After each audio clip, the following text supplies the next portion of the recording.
everybody. Thanks for joining me today for our special Saturday edition of Pack Cracker. I'm Brandon. It's great to be back with you again. It's great to have finally said that right on the first try.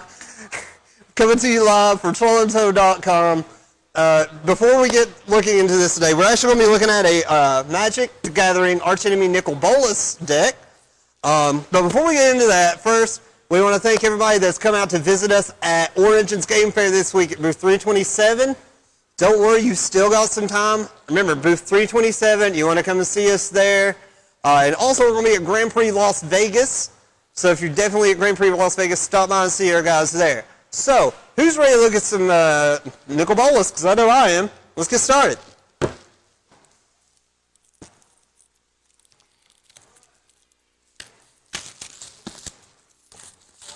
Alright guys, now in this box you have 4 decks total. You're going to have one, it's going to be 1 on 3 with this here. And then you've also got some deck boxes here. You have deck boxes for each one. So you're going to have a deck for Nicol Bolas, who is going to be your arch enemy. And the 3 supporters you're going to have are Chandra Nalar, Nisa Ravine, and Gideon Jura.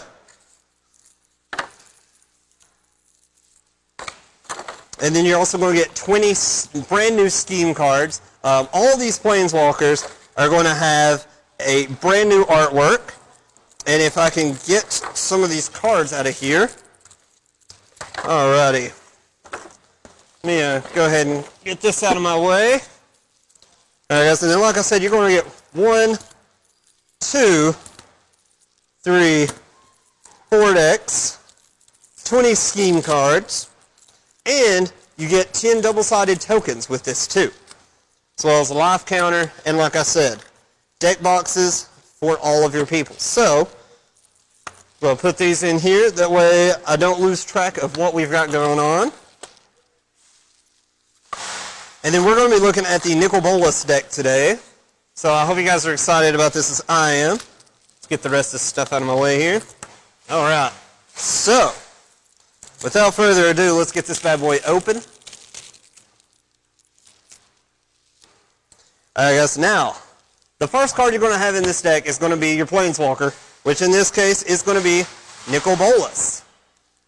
Alright, and he's got some beautiful new artwork. Now, this is also based on Amonkhet. This is the plane it's going to be taking place on. So you've got Gideon, Chandra, and Nissa, all 3 taking on Nicol Bolas, who, if you don't know who he is pretty much like the ultimate Planeswalker. Big bad dragon, really cool looking. You can see Nicol Bolas here. He is a killer looking card. The artwork on him is great. And it starts out with 5 loyalty counters. So it looks like if you add 3, you could destroy a target non-creature permanent. Alright, so you take away 2, you gain control of target creature. And if you take away 9, Nicol Bolas Planeswalker deals 7 damage to target player. That player discards 7 cards, then sacrifices 7 permanents. So you can use this card to actually put a hurting on everybody. Because remember, in this format, it's going to be 3 people teaming up to take down Nicol Bolas and the deck that represents him. So, without further ado, we've seen that card. The next card we're going to have in here is Archfiend of Depravity. And if you haven't guessed already, this deck is mainly going to consist of blue, black, and red. And you do have some lands of each color in here. We'll get to those a little bit later. But let's check out Archfiend of Depravity. There it is. And then guys, there are no new cards in this set. You just have to remember they're all reprints. The only thing that's new are the schemes and the artwork for the Planeswalkers. And yeah, you can see Archfiend Depravity there. The demon has flying. At the beginning of each opponent's end step, that player chooses up to 2 creatures he or she controls, then sacrifices the rest. Alright guys, you can see that can cost 3 colorless and 2 black mana, has a power and toughness of 5 and 4. You can just check it out, like, the artwork on it is awesome. Very dark. We all know that my favorite cards are the black cards. So, that was our next card. Icefall Regent has a power and toughness of 4 and 3. This is a rare card. Costs 3 colorless and 2 blue mana to use. It's another dragon type there. Not as cool as Trogdor. But, yeah, let's go ahead and move through this one. because we're not going to be looking at the entire deck. Let's be honest, it's all reprints. We've all seen these cards before. So we're going to go through a few cards on each deck, because what I really want to get to are these scheme cards. These are 20 all-new scheme cards, never seen before. I'm leaving these sealed until we get to them, because this is what I'm excited to get to, and I hope you guys are too. So, without further ado, let's go to Gideon Jura's deck. We'll go ahead and get Gideon Jura is our next card, our next Planeswalker. Gideon Jura is the Planeswalker for this deck. You can see him on the screen there. He has a cost of 3 colorless and 2 white mana. He starts out with 6 loyalty counters on him. He's a great card for this deck. Lots of white in this deck. We have a lot of rares that we want to show, but we've all seen these cards before. There's 460 card decks. It's 240 cards that we've all seen. So, like I said, I'm excited to get to these scheme cards. So, let's go on to our next card. It's going to be Grand Abolisher. All right, you can see him on there. He costs 2 white mana. He has a power and toughness of 2 and 2. This is a human cleric. You can check out the set there, or the card there. Our next one is going to be a Precinct Captain, which is a human soldier. All right, it costs 2 white mana, and has a power and toughness of 2 and 2. And you can see just awesome artwork, great attention to detail on these cards. And then we're going to move on to our next deck. That is going to be the Nissa Ravine deck here. The card we're going to be looking at is Nissa World's Waker. We're going to be starting on that Nissa Ravine deck. This is another Planeswalker. She comes right out of the gate with 3 loyalty counters, and her artwork is just awesome. She is poised, ready for battle. She is ready to take down Nicol Bolas. She costs 3 colorless and 2 green mana to use. So you're going to have those cards in your deck anyway to get those started. Yeah, like I said, she starts out with 3. You can do a few different things from there. You can look these cards up, which I'm sure if you're interested in this, you're going to be getting this set anyway. So I'm just wasting my time. The next card in that deck is going to be Forgotten Ancient. This is an elemental creature that costs 3 colorless and 1 green mana to use. Comes out with a power and toughness of 0 and 3. This guy is the best way I can describe him is a vine creature. It is an elemental, and if you're familiar with Nissa at all, she is a green planeswalker, so you'll be using a lot of green mana, a lot of plant-based things in this deck.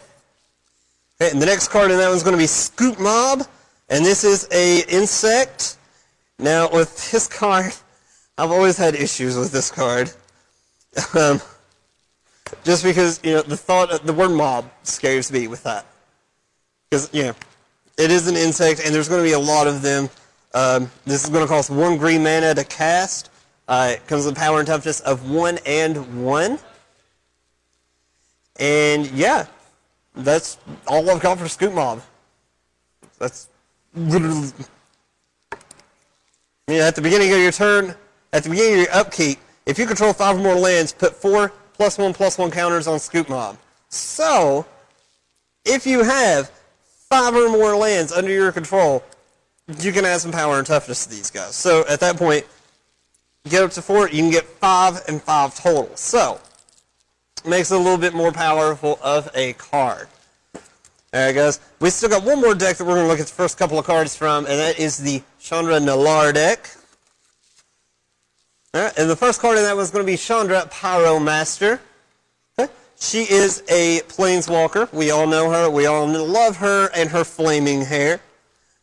She comes out of the gate with 4 loyalty counters on her and costs 2 colorless and 2 red mana to use. Now with her abilities, you got +1, 0, and -7. So, once you hit 0, she's out of the game. You're done with her. So you definitely want to be careful when you're using those loyalty counters. The next card in her deck is going to be Grim Lavamancer. This is a human wizard. It costs 1 red mana to cast with a power and toughness of 1 and 1. Okay, and I'm loving the artwork on this card. It's just very... I don't have any words to describe it, because you can just see the volcano there, and this wizard kind of just out in the foreground doing their thing. It looks awesome. And then the next card of this deck I'm going to look at is Chandra's Phoenix, and this is one of my favorite Chandra cards, just because who doesn't want a giant flaming dragon?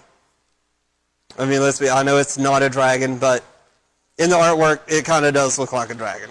Let's call it what it is. This card comes out with power and toughness of 2 and 2. Costs 1 colorless and 2 red mana to cast. And this one also has flying and haste. So, unless your opponent has something that has flying, he's not going to be able to touch you. Yeah, not going to be able to touch you unless he has a creature that also has flying, because they are unblockable, as you all know. Checking out these brand new scheme cards that I have left sealed just for this moment. So, let's go ahead and... Oh, that's a sweet sound. Getting those open, that is a very sweet sound. And, oh, this also has a nice little rules insert. Show you here. Yep, it's very nice, very nice. Okay, we're going to just get this out of my way for the moment. That just fell on the floor. Alright guys, so the first card in the schemes, the first scheme card is going to be Because I Have Willed It. Okay, you'll be seeing that here. And this is, with schemes, this scheme is going to remain ongoing. And this is going to remain face up until it's abandoned. And essentially what this one is going to allow you to do is cast your spells for 1 colorless mana less. So it's saving you a little bit of mana there. But with this one, the scheme will be abandoned if your opponents cast 4 or more spells on their turns. So, between your opponents, they cast 4 or more spells, this scheme's gone. You're going to have to start a new one. So your next one is going to be Behold My Grandeur. Oh, that sounds like something Nicol Bolas would say. Yeah. There guys. And when this scheme is set into motion, you're going to be adding a blue, a green, and a red mana to your mana pool. Okay? And when this is also in motion, if you control 6 or more lands, you could search your library for a card with converted mana costs 6 or greater, reveal it, put it into your hand, then shuffle your library. So at that point, you got to go find a powerful card, put it in your hand, and then shuffle the rest of your cards. So you know it's in there, your opponents know it's in there, but they don't know when it's coming. And the anticipation is sometimes your best tool. Okay, the next card in this scheme deck is going to be Bow to My Command. Okay, this is another one of those ongoing schemes where until certain criteria is met, it's going to remain active. Okay, so when this scheme is set into motion, you choose an opponent. Creatures the chosen player controls cannot attack you or planeswalkers you control. At the beginning of your opponent's end step, they may tap any number of untapped creatures they control with a total power of 8 or greater. If they do, abandon this scheme. So, this scheme is going to remain in effect until, at the beginning of your opponent's end step, they can tap any number of untapped creatures they control. Like I said, total power of 8 or greater. And once they do that, this scheme is abandoned. It is no more. Yes. And the next one is going to be Choose Your Demise. This is not an ongoing scheme. It's just a regular scheme. Okay? When you set this scheme into motion, look at the top 4 cards of your library and separate them into a face-down pile and a face-up pile. An opponent chooses one of those piles. Put the cards in that pile into your hand and the rest on the bottom of your library in any order. Now, you've also got to think, too, this doesn't say you have to separate them 2 face up, 2 face down. The way I see it, you could use 3 face down, 1 face up, and, play it right. You might just get the upper hand on your opponents. Because at that point, the cards in the pile that they chose go into your hand, and the rest of them go on the bottom of that deck in any order. So you can see the potential that you can have here. And at the same time, you know what's going to be coming at the end of that deck. So your opponents are not going to want you to get in that deck at all. Alright guys. Don't forget guys, like and share this video. We have a blast getting these together and we hope you guys have just as much fun watching them. If you want to buy this box set, check out the link in the description. You can find them on our website at the price of $44.95, which is probably one of the cheapest price you'll find anywhere. Also, don't forget, we are at Origins Game Fair in Grand Prix, Las Vegas right now. I don't know why you're sitting at home watching me. You need to turn me off, go to one of these shows, meet our guys, see the products we've got. We love getting to know you guys. And once again, thank you so much for joining me today. It's a wonderful time being here with you guys. And we hope to see you at Origins or Grand Prix. Have a good weekend, guys.